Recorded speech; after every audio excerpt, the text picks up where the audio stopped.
প্রিয় দর্শক, কে ছিল এই নমরুদ? আল্লাহ তাআলাকে হত্যা করার জন্য নমরুদ কেন আসমানে গিয়েছিল? আসমান থেকে আল্লাহ কেন মাছের রক্ত মাখা তীর তাকে দিয়েছিলেন? আর আল্লাহর নির্দেশে সেই ল্যাংড়া মশা কিভাবে তার মাথায় ঢুকে গেল? আর নমরুদের শেষ পরিণতি কি হয়েছিল? জানতে হলে ভিডিওটি শেষ পর্যন্ত দেখতে থাকুন।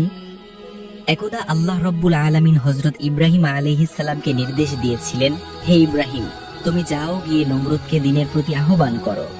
আল্লাহ রব্বুল আলামিনের এই নির্দেশ পেয়ে হযরত ইব্রাহিম আলাইহিস সালাম নমরুদের সাথে সাক্ষাৎ করে বললেন, হে নমরুদ, তুমি এক নিরাকার সর্বশক্তিমান আল্লাহ তাআলার প্রতি ঈমান আনো এবং পাঠ করো লা ইলাহা ইল্লাল্লাহ ইব্রাহিম খলিলুল্লাহ।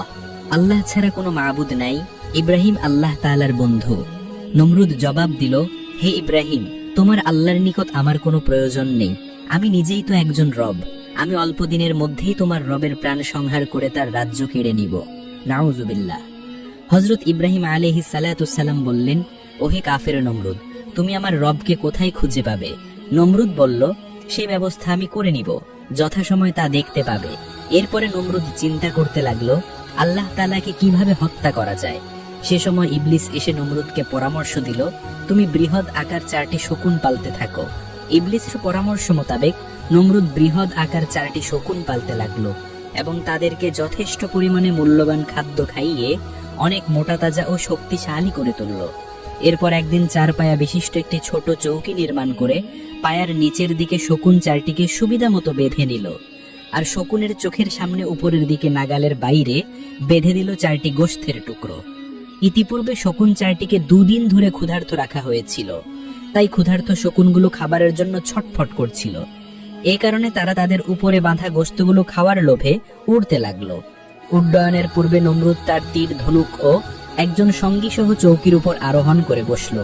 অভিনব কায়দায় নির্মিত নমরুদের সেই শকুনবাহী রকেট উপরের দিকে উঠতে লাগলো।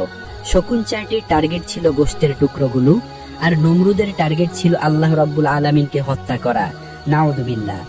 সুপ্রিয় দর্শক, কাফের নমরুদের ধারণা ছিল আল্লাহ রাব্বুল আলামিন উপরের দিকে থাকেন, কিন্তু তার জানা ছিল না যে আল্লাহ রাব্বুল আলামিন কোনো স্থানে অবস্থান করেন না। কোনো স্থানে অবস্থান করা আল্লাহ রাব্বুল আলামিনের বৈশিষ্ট্য নয়, বরং এটা সৃষ্টির বৈশিষ্ট্য। কারণ স্থানের স্রষ্টা হলেন আল্লাহ রাব্বুল আলামিন, আর স্রষ্টা কোনোদিন সৃষ্টির মুখাপেক্ষী হতে পারে না। নমরুদের বাহন যখন ক্রমান্বয়ে উপরের দিকে উঠতে লাগলো এবং যথেষ্ট সময় পার হওয়ার পরে নিচের দিকে পাহাড়, পর্বত, গাছপালা, পৃথিবীর অন্য সকল দৃশ্য তার দৃষ্টির অন্তরালে চলে গেল, তখন সে ভাবল এবার তার কার্যসিদ্ধি হতে পারে। তাই নমরুদ আল্লাহ রাব্বুল আলামিনকে হত্যা করার মানুষে ধনুকে তীর লাগালো। ঘটনাক্রমে নমরুদের সঙ্গী লোকটির মনে ভাবান্তর দেখা দিল। তখন সে নমরুদকে লক্ষ্য করে বলল, জাহাপনা, আপনি কাকে লক্ষ্য করে তীর নিক্ষেপে হত্যা করতে উদ্যোগী হচ্ছেন? নমরুদ বলল, আমি এখন ইব্রাহিমের কথিত খোদাকে তীর নিক্ষেপ করে হত্যা করব এবং তাকে হত্যা করে আমি তার রাজ্য দখল করে নিব। এই কথা শুনে লোকটি বলল, কি দুরাশা আপনার জাহাপনা! আল্লাহকে তীর নিক্ষেপ করে কেউ কি হত্যা করতে পারবে? তিনি যে অসীম, তিনি নিরাকার, সর্বশক্তিমান ও সকলের ধরাছোঁয়ার ঊর্ধ্বে। তিনি যাবতীয় জাগতিক ও মানবিক সকল বস্তুর ঊর্ধ্বে। তিনি বিরাজিত বিশ্ব ব্রহ্মাণ্ড ব্যাপী। তার আসন পাপিষ্ঠ নির্বোধ। নমরুদ সঙ্গী লোকটির কথা শুনে খুবই রাগান্বিত হলো এবং মনে মনে সে ভাবল, এই লোকটি কি তাহলে গোপনে ইব্রাহিমের ধর্মগ্রহণ করেছে এবং সে আল্লাহ তাআলার উপর বিশ্বাস স্থাপন করেছে? তাই নমরুদ তাকে এক ধাক্কা মেরে চৌকের নিচে ফেলে দিল। আল্লাহ রাব্বুল আলামিন তখন জিবরিল আলাইহিস সালাতু ওয়াস সালামকে নির্দেশ দিলেন, হে জিবরিল, এই লোকটির যেন কোনো ক্ষতি না হয়, তাকে তুমি রক্ষা করো। আল্লাহ রাব্বুল আলামিনের নির্দেশ মোতাবেক হযরত জিবরিল আলাইহিস সালাতু ওয়াস সালাম সেই লোকটিকে রক্ষা করলেন। নমরুদ যে তীরগুলো নিক্ষেপ করে আল্লাহ রাব্বুল আলামিনকে হত্যা করতে চাচ্ছিল, সেই তীরগুলোর সঙ্গে সে খুবই সূক্ষ্ম ও মজবুত ছুতা বেঁধে দিয়েছিল, যাতে করে তার তীরগুলো শূন্যকে হারিয়ে না যায় এবং তার নিকট পুনরায় ফিরে আসে। অতঃপর সে সেখান থেকে উপরের দিকে তীরগুলোকে নিক্ষেপ করল। মহান রাব্বুল আলামিন এই সময় জিবরিল আলাইহিস সালাতু ওয়াস সালামকে ডেকে বললেন, হে জিবরিল, আমি আমার পরম শত্রুকেও নিরাশ করব না, আকাঙ্ক্ষা অনুযায়ী তাদের চাহিদাও পূরণ করব। তুমি নমরুদের মনের আশা পূরণ করার লক্ষ্যে নিদর্শন সৃষ্টি করো। ওর নিক্ষিপ্ত তীরের কয়েকটিতে রক্ত মেখে দাও, যাতে সে মনে করে সে আমাকে হত্যা করেছে। জিবরিল আলাইহিস সালাতু ওয়াস সালাম আল্লাহ রাব্বুল আলামিনের নির্দেশ অনুযায়ী অনেকগুলো তীরের ফলকে রক্ত মাখিয়ে নমরুদের আসনের কাছেই ফেলে দিলেন। শকুন চালিত রথের উপর রক্তমাখা তীরগুলো পতিত হওয়া অবস্থায় দেখে নমরুদ আশ্বস্ত হলো যে অবশ্যই ইব্রাহিমের কথিত ক্ষুধা নিহত হয়েছে। নাউজুবিল্লাহ। এই চিন্তা করে তার মনে আনন্দের জোয়ার বইতে লাগলো। যেহেতু সে মনে করলো যে ইব্রাহিমের কথিত ক্ষুধা নিহত হয়েছে, তাই আর উপরে না উঠে এবার নিচে নামার পালা। কিন্তু সে কি করে নিচে নামবে? এমন সময় ইবলিশ এসে তাকে পরামর্শ দিল, বাদশা নমরুদ, উপরে রক্ষিত গোস্তের টুকরাগুলো এবার খাটের পায়ার নিচে শকুনদের নাগালের বাইরে ঝুলিয়ে দাও, আর তাতেই তারা নিচে নামতে শুরু করবে। যেই কথা সেই কাজ। গোস্তের টুকরাগুলো ঘুরিয়ে নিচের দিকে বেঁধে দেওয়া হলো। শকুনগুলো মাংসের লোভে নিচের দিকে নামতে লাগলো। আর এভাবেই নমরুদ জমিনে নেমে আসলো এবং মহা খুশিতে রক্তমাখা তীরগুলো নিয়ে রাজ দরবারে ফিরে এলো। নমরুদ ফিরে এসে হযরত ইব্রাহিম আলাইহিসসালাতু ওয়াসসালামকে ডেকে বলল, হে ইব্রাহিম, তোমার আল্লাহকে তো আমি হত্যা করে এলাম, এই দেখো রক্তমাখা তীর। হযরত ইব্রাহিম আলাইহিসসালাতু ওয়াসসালাম বললেন, ওহে নির্বোধ বাদশা, তুমি তো দূরের কথা সমগ্র সৃষ্টিকুলের শক্তি একত্র করলেও তার সামান্য পরিমাণ ক্ষতি কেউ সাধন করতে পারবে না। তিনি অদৃশ্যমান, তিনি নিরাকার, সর্বশক্তিমান। তাকে মানুষের আকারে কল্পনা করা চরম মূর্খতা ও বোকামি। তার উপর কারো কোনো শক্তি বা ক্ষমতা সক্রিয় হতে পারে না।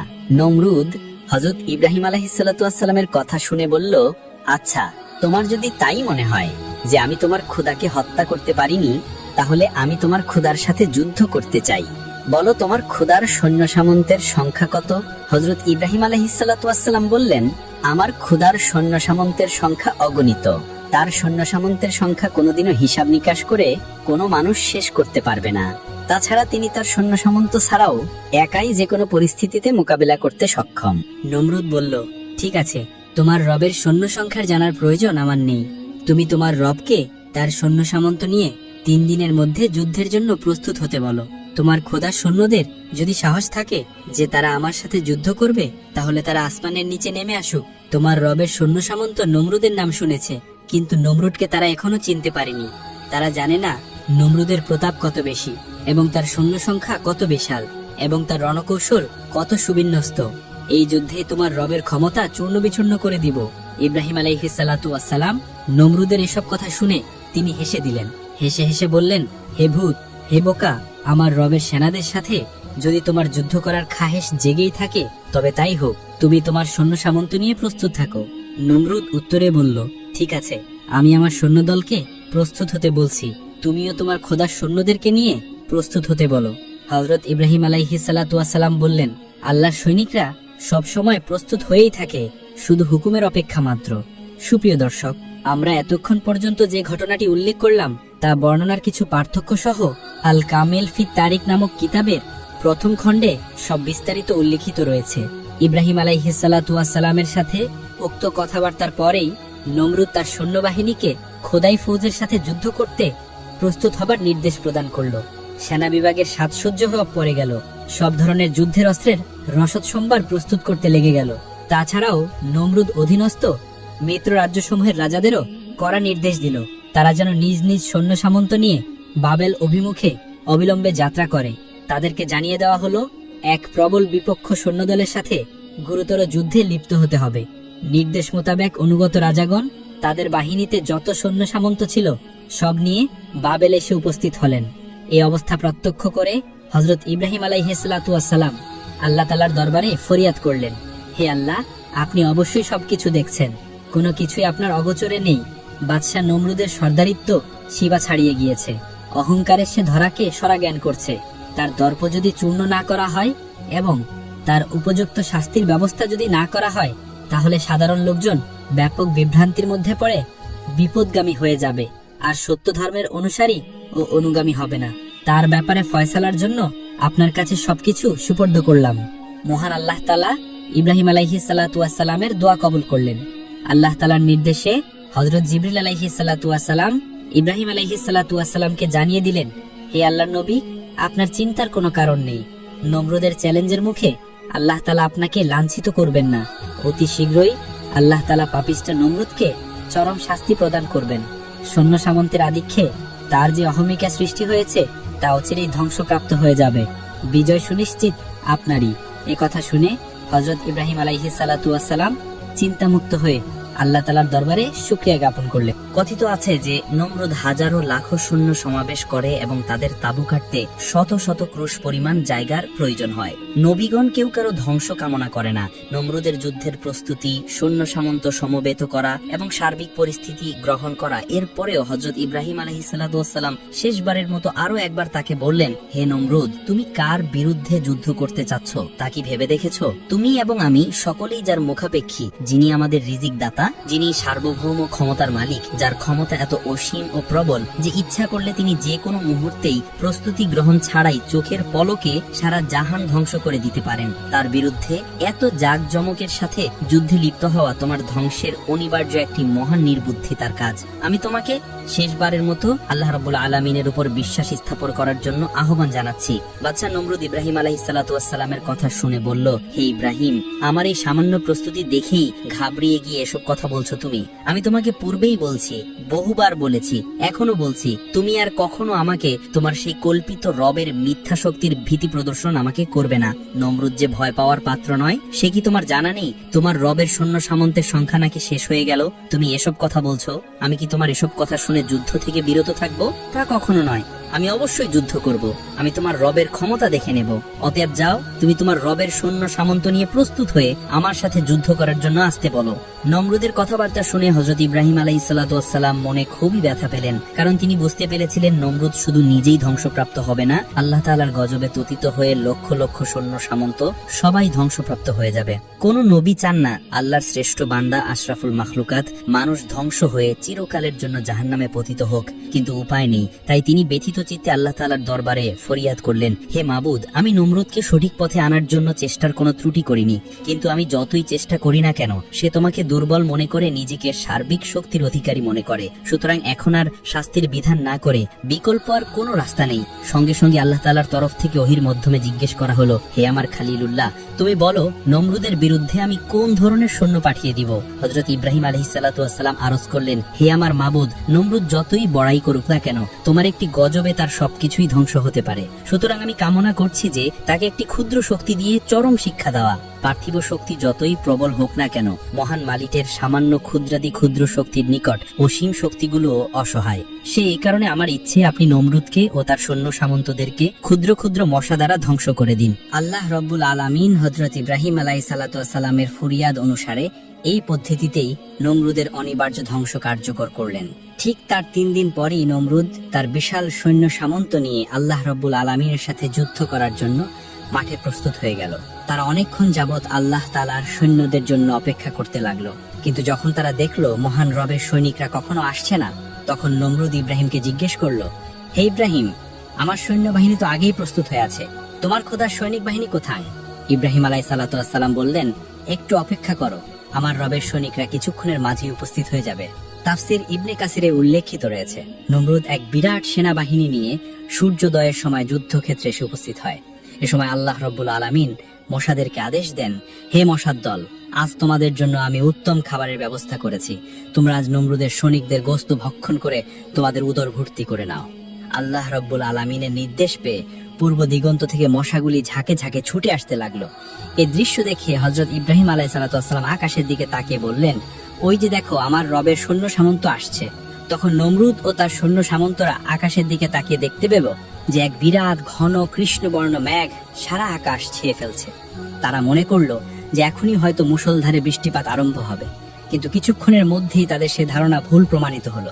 মশারা যতই নমরুদের সৈন্যবাহিনীর নিকটবর্তী হতে লাগলো, মশাদের গুনগুন আওয়াজ তাদের কর্ণগোচর হতে লাগলো। এই আওয়াজ শুনে নমরুদ তার সৈন্যবাহিনীকে নির্দেশ দিল, তোমরা যুদ্ধের ডাক ঢোল বাজাতে থাকো এবং সকলে অস্ত্র শস্ত্র নিয়ে যুদ্ধের জন্য তৈরি হয়ে যাও। ইব্রাহিমের খোদার সৈনিকরা সম্ভবত নিকটবর্তী হয়েছে, তাই আমরা এই আওয়াজ পাচ্ছি।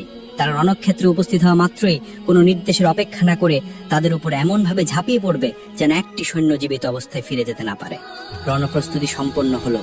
খোদার সৈন্যবাহিনী মশাকুল ঊর্ধ্ব আকাশে থাকতেই এমন এক গুনগুন আওয়াজ শুরু করলো যে লক্ষ কোটি মশার সম্মিলিত গুনগুন আওয়াজে হৃদয়ে কাঁপানো ভীতিকর এক পরিবেশ সৃষ্টি হলো, যে আওয়াজে নমরুদের সেনাবাহিনীর যুদ্ধের বাজানা তলিয়ে গেল। এখন কেবলমাত্র শুধু এক পক্ষের আওয়াজই কর্ণগোচর হতে লাগলো, তা হলো মশার গুনগুন বিকট আওয়াজ। প্রত্যেকটি মশা প্রত্যেকটি সৈনিকের উপর পড়তে লাগলো। তাদের মাথা, দেহ, নাক, কান, চোখ, মুখমণ্ডল, হাত, পা সর্বস্থানে হুল ফোটাতে আরম্ভ করলো। এক একজন সৈনিকের দেহ যে কত শত মশা কামড়াতে লাগলো তার কোনো হিসাব নেই।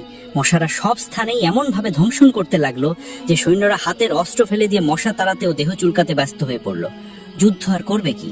এই মশাগুলি যে শুধুমাত্র শরীরের উপরই কামড়াচ্ছিল তা নয়, বরং নাকের ছিদ্র দিয়ে মস্তিষ্কে প্রবেশ করতে লাগলো। এরা কোনো জাগতিক মশা নয়, এরা হচ্ছে খোদাই সৈনিক। এরা তো সাধারণ মশার নিয়মের ধার ধারে না। সাধারণ মশা রক্ত চুষে খায়, কিন্তু এই মশাগুলি রক্ত, মাংস, এমনকি মগজ পর্যন্ত খেতে লাগলো। বিষের যন্ত্রণায় নমরুদের সৈনিকরা ছটফট করতে লাগলো। তারা ইয়ানাফসি ইয়ানাফসি বলে চিৎকার করছিল। ক্রমান্বয়ে তাদের আর্তচিৎকার স্তম্ভিত হয়ে আসলো। সকল সৈনিকরা এমন ভাবে প্রাণ হারালো যে তাদের দেহের কঙ্কাল ছাড়া রক্তগ্রস্ত কিছুই অবশিষ্ট ছিল না। সমগ্র রণক্ষেত্রে পরে রইল নমরুদের সৈনিকদের কঙ্কাল আর কঙ্কাল। যুদ্ধের ময়দানে ভীষণ বিভীষিকাময় অবস্থা দর্শনে নমরুদ অত্যন্ত ভীতপরাস্ত হয়ে গেল। নিজের জীবন বাঁচানোর জন্য দিক বিদিক জ্ঞান শূন্য অবস্থায় দৌড়াতে দৌড়াতে রাজমহলে এসে পৌঁছলো। মহলে পৌঁছে তার বেগমের কাছে যুদ্ধের বর্ণনা দিতে গিয়ে বলল, হে বেগম, কোথা থেকে যেন অসংখ্য মশার ঝাঁক উড়ে এসে আমার সকল সৈনিকদের রক্ত গোস্ত মগজ খেয়ে ফেলছে। যুদ্ধের ময়দানে সৈনিকদের কঙ্কাল ছাড়া আর কিছুই অবশিষ্ট নেই, কারো শরীরে এক টুকরো গোষ্ঠ পর্যন্ত বাকি নেই। সেই মশাগুলির ব্যতিগত অবস্থা দেখেই আমি যুদ্ধের ময়দান থেকে পালিয়ে কোনো মতে প্রাণ নিয়ে তোমার কাছে আসলাম, অন্যথায় এতক্ষণে আমার অবস্থাও তাদের মতোই হতো। কথাগুলো বলার সময় নমরুদ থরথর করে কাঁপছিল, আর পিপাসায় তার কণ্ঠ শুকিয়ে গিয়েছিল, মনে হচ্ছিল দম বন্ধ হয়ে আসছে। এমন সময় সেই মুহূর্তে একটি অপেক্ষাকৃত বৃহৎ আকৃতির মশা উড়ে এসে নমরুদের নাকের ছিদ্র দিয়ে মগজে প্রবেশ করলো, আর মগজে প্রবেশ করেই অবিরাম ধ্বংসন করতে লাগলো। অসহ্য যন্ত্রণায় পাপিষ্ঠ নমরুদ চিৎকার করতে লাগলো। অবস্থা এমন পর্যায়ে উপনীত হলো যে ভীষণ যন্ত্রণায় এক স্থানে স্থির থাকতে না পেরে ছোটাছুটি ও লাফালাফি দৌড়াদৌড়ি করতে লাগলো, কিন্তু কিছুতেই কাজ হচ্ছিল না। মগজের ভিতরে বসে সেই মশাটি অনবরত দংশন করেই যাচ্ছিল, আর নমরুদ যন্ত্রণায় অস্থির হয়ে পাগলের মতো ছটফট করছিল। এই অবস্থা থেকে মুক্তি পাওয়ার উপায় খুঁজে না পেয়ে নিজেই নিজের পায়ে জুতা খুলে নিজেই নিজের মাথায় আঘাত করতে শুরু করলো। এতে কিছুটা কাজ হলো।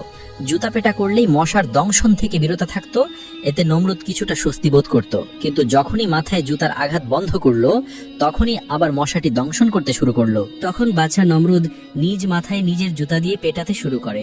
সঙ্গে সঙ্গে মশাটিও দংশন করা থেকে বিরত থাকে। তাই নমরুদ সার্বক্ষণিকভাবে মাথায় জুতা পেটা খাওয়ার জন্য একজন কর্মচারী নিযুক্ত করলো। তার একমাত্র কাজ হলো বাচ্চা নমরুদকে মাথায় সার্বক্ষণিক জুতা পেটা করা। জুতা ব্যতীত অন্য কিছু ধারায় মাথায় আঘাত করলে দংশন বন্ধ হতো না। জালেম কাফের পাপিষ্ঠ নমরুদের জন্য উপযুক্ত শাস্তি এটাই, মাথায় জুতা পেটা করার জন্য নিজ অর্থে লোক নিযুক্ত করে সার্বক্ষণিক মাথায় জুতার আঘাত খাওয়া কি যে বিস্ময়কর শাস্তি তা সহজেই বোঝা যাচ্ছে। অবিশ্বাসী কাফেরদের জন্য এটা একটি জ্বলন্ত উদাহরণ। কতদিন পর্যন্ত নমরুদ এ শাস্তি ভোগ করেছে সে ব্যাপারে তাফসির বিশারদদের ভিন্ন মত পাওয়া যায়। তাফসির ইবনে কাসিরে বর্ণিত রয়েছে, এভাবে সে 400 বছর যন্ত্রণাদায়ক জুতা পেটার শাস্তি ভোগ করেছিল। আল্লামা সামারকুন্দি রাহিমাহুল্লাহ তাআলা তাফসিরে বাহরুল উলুমে বর্ণনা করেছেন, নমরুদ এভাবে 40 দিন পর্যন্ত শাস্তি ভোগ করেছিল। এভাবে দীর্ঘদিন পর্যন্ত নমরুদ সেই মশার দংশনে শাস্তি ভোগ করেছিল। ওদিকে নমরুদের নিয়োজিত কর্মচারীটি তার মাথায় আঘাত করতে করতে অতিষ্ঠ হয়ে উঠেছিল। কতই বা আর আঘাত করা যায়? লোকটি এক মুহূর্তের কাজ থেকে বিরত থাকার কোনো উপায় নেই। এক পলক মাত্র জুতার আঘাত বন্ধ করলেই বাদশার ডাক চিৎকারে হুলস্থুলে শুরু হয়ে যায়, আর এতে কর্মচারীটিকে সবাই তিরস্কার করত। এতে কর্মচারীটির মনে বাদশার প্রতি বিরক্তি সৃষ্ট হলো। একদিন মাথায় আঘাত করতে করতে ক্ষণিকের জন্য বিরত হলে বাদশাহ ও তার আত্মীয় স্বজন তাকে ভীষণভাবে গালিগালাজ ও তিরস্কার করতে লাগলো। তখন কর্মচারীটির মনে এমন বিরক্তি ও ক্ষোভের সঞ্চার হলো যে তার হাতে থাকা কাঠের জুতার খড়ম দ্বারা সুজোরে মাথায় আঘাত করলো। জুতারে আঘাত খেয়ে নমরুদের মস্তকটি 2 ভাগে ভাগ হয়ে গেল। উপস্থিত সবাই পরম বিস্ময়ে লক্ষ্য করল যে তার মাথার ভেতরে থাকা সেই ল্যাংড়া মশাটি দ্বিখণ্ডিত মাথার মাঝ দিয়ে উড়ে চলে গেল। কারণ এই মশাটি দুনিয়ার কোনো সাধারণ মশা নয়, এটি ছিল আল্লাহ তাআলার পক্ষ থেকে পাপিষ্ঠ নমরুদের প্রতি যন্ত্রণাদায়ক আযাব। মহান রবের শত্রুদের এমন দৃষ্টান্তমূলক শাস্তি দিয়েই আল্লাহ তাআলা বিশ্ববাসীকে বার্তা দিয়েছেন, তোমরা কখনো মহান রবের সঙ্গে দৃষ্টতা প্রদর্শন করো না, কেননা তোমরা হলে খুবই দুর্বল। তোমরা মহান রবের প্রতি মুখাপেক্ষী, অসহায়। তোমাদের মহান রব সর্বশক্তিমান। প্রিয় দর্শক, আজকের এই ঘটনাটি শুধু গল্প নয়, বরং একটি জীবন্ত শিক্ষা। চলুন আমরা সবাই আমাদের জীবনে এই শিক্ষাকে কাজে লাগাই। আল্লাহ যেন আমাদের আমল করার তৌফিক দেন। ভিডিওটি উপকারী মনে হলে লাইক দিন, শেয়ার করুন এবং আমাদের চ্যানেলটি সাবস্ক্রাইব করতে ভুলবেন না।